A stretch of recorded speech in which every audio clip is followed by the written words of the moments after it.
Hello, wonderful person. This is Philip, and today I'm going to talk about a meditation method that lots of meditation teachers consider the most important basic form of meditation, and that is loving-kindness meditation, or loving-friendliness, or metta. The idea behind it is very basic.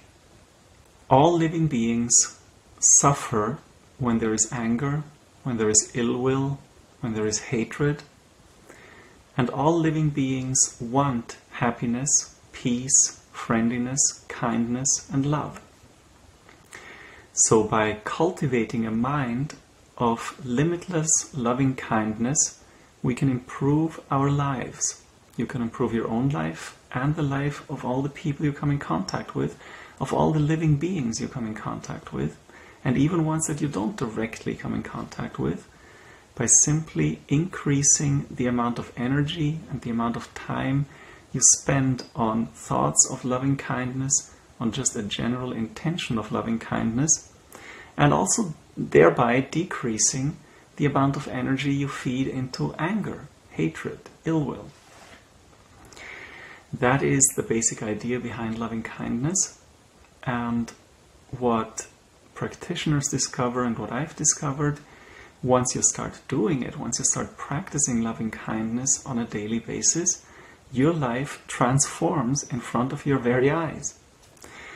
It just creates beautiful results. Most people don't expect this, especially in the West, especially nowadays. We have been sort of conditioned to believe that words don't mean much, thoughts don't mean much. The only thing that's important is things you buy.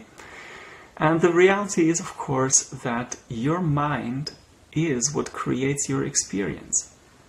Your perception defines and colors your experience, and that's, of course, part of your mind. Your intentions manifest what you will experience, manifest your life. So it is of the utmost importance to have good thoughts, to feed those positive, loving thoughts into your mind on a regular basis, and thereby cultivate a positive, loving, and powerful mind. One thing that was unexpected and surprising even for myself when I first started practicing loving kindness is an interesting observation, namely that loving kindness meditation, just the simple practice of it, seems to be a very powerful antidote to pain.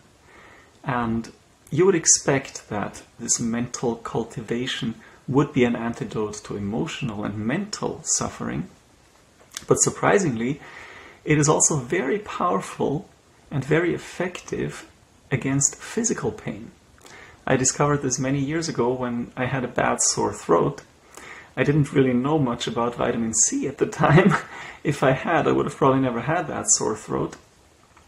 You can watch my video on vitamin C, which is not as calm and peaceful as this video, but it contains some very useful information, I think. Anyway, let's not get sidetracked. I had a bad sore throat, and I sat down to meditate, and as I was practicing loving kindness, I noticed that the pain was practically gone.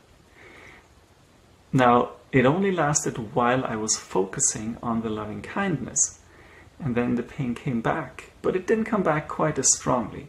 So it has a little bit of a residual effect, but in the very moment, loving kindness can be an extremely powerful tool for any kind of suffering, physical or mental.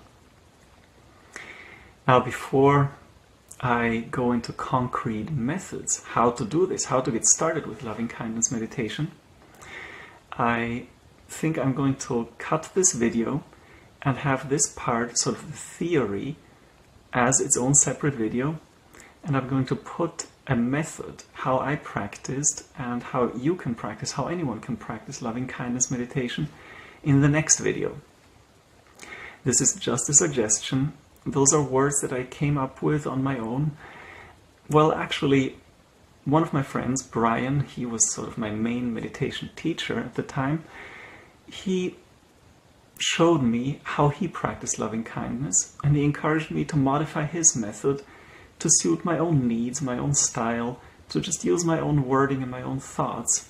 And that's what I did. That is how I came up with that method of loving kindness meditation.